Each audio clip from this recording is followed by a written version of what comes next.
Chapter 13 of Eternal Security by Charles Stanley, entitled Every Second Counts. An old legend tells of a merchant in Baghdad who one day sent his servant to the market. Before very long, the servant came back white and trembling and in great agitation and said to his master, "Down in the marketplace, I was jostled by a woman in the crowd, and when I turned around and I saw that it was death that jostled me. She looked at me and made a threatening gesture. 'Master, please lend me your horse, for I must hasten away to avoid her. I will ride to Samaria, and there I will hide, and death will not find me.' The merchant lent him his horse, and the servant galloped away in great haste. Later, the merchant went down to the marketplace and saw Death standing in the crowd. He went over to her and asked, 'Why did you frighten my servant this morning? Why did you make a threatening gesture?' 'That was not a threatening gesture,' Death said. 'It was only a start of surprise. I was astonished to see him in Baghdad, for I have an appointment with him tonight in Samaria.'" Subtitled Choices. Death is life's only certainty. Even as Christians, we cannot escape its touch. But though we are not free to choose the moment of death, we have been given the opportunity to choose our destination once our appointed time arrives. The Bible presents only two options, heaven or hell. There is no third alternative. Unknown to many Christians, however, is the fact that each of us has the opportunity to make another choice as well. In addition to choosing where we will spend eternity, we choose what it will be like for us once we get there. In the preceding chapter, we said there are two primary areas of theological confusion, leading people to believe that the doctrine of eternal security allows Christians to get by with their sin. The first area has to do with where believers spend eternity. We covered that. The second area, and the focus of this chapter, is what eternity will be like for believers. Subtitled To Each His Own. Contrary to what you might have thought or been taught, eternity will not be the same for every believer. Neither will it be the same for every unbeliever. In the book of Revelation, John describes one of the most awesome scenes that will ever take place in human history, the final judgment. Commonly referred to as the Great White Throne Judgment, this event occurs just before God destroys the earth as we know it and creates the new heaven and the new earth. John writes in Revelation 20:12, "And I saw the dead, the great and the small, standing before the throne, and books were opened, and another book was opened, which is the book of life." Notice there were two sets of books, the books and the book of life at the judgment. John continues, Revelation 20:12 through 13. "And the dead were judged from the things which were written in the books according to their deeds. And the sea gave up the dead which were in it, and death and Hades gave up the dead which were in them. And they were judged, every one of them, according to their deeds. The books contained all the deeds of those standing in line waiting to be judged. Each person was judged according to what he or she had done or had not done." John adds in Revelation 20:15, "And if anyone's name was not found written in the book of life, he was thrown into the lake of fire." John makes an important distinction at this point. What was written in the books did not determine where a person spent eternity. That decision hinged on whether or not an individual's name appeared in the book of life. Two different kinds of judgment were taking place.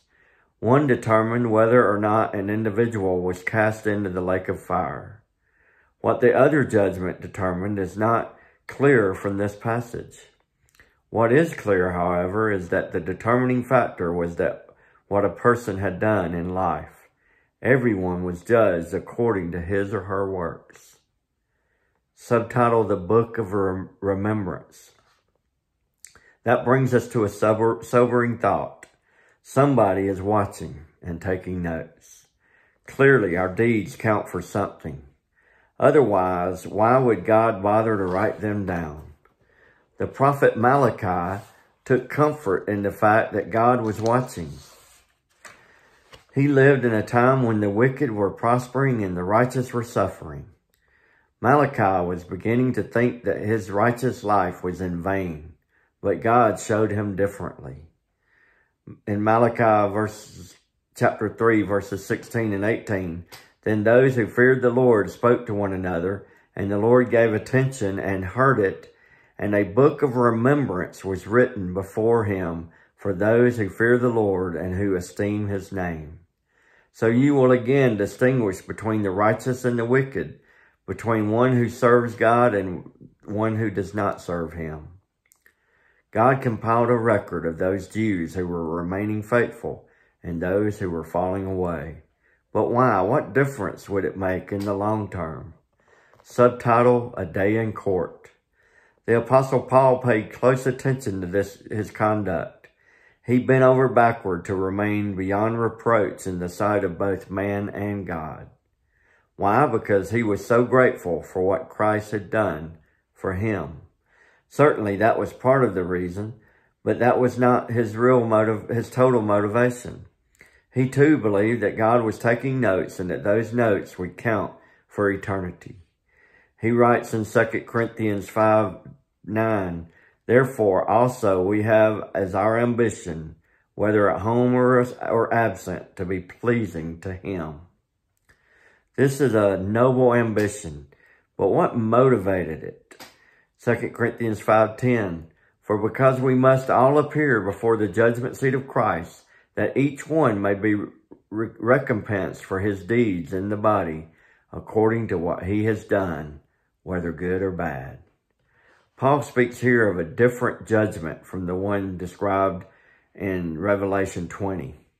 But once again, each participant is called on to give account to his or her life. Paul fills in some details that clarify the purpose of all this divine record keeping. First, when he says we, that means believers.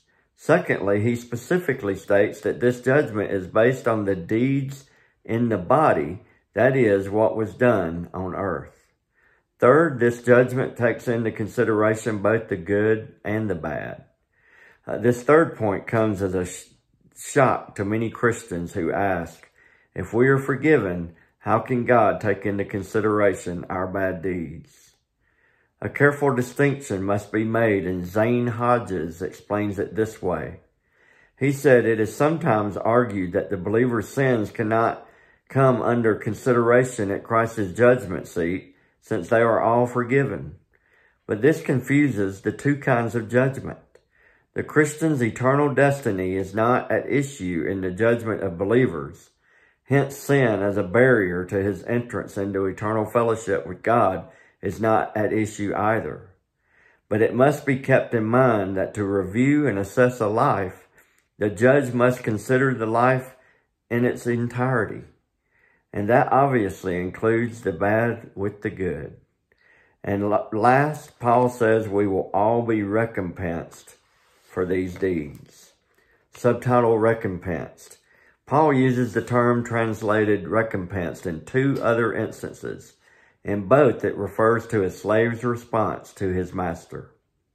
Ephesians 6:7-8, with good will render service as to the Lord and not to men, knowing that whatever good thing each one does, this he will receive back from the Lord, whether slave or free.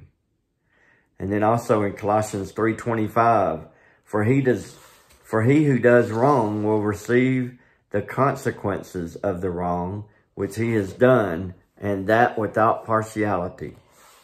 In all three cases, this term carries with it the idea that God's actions toward the believer depend on the believer's faithfulness to him. In Ephesians, God is described as doing good things for those who do good things.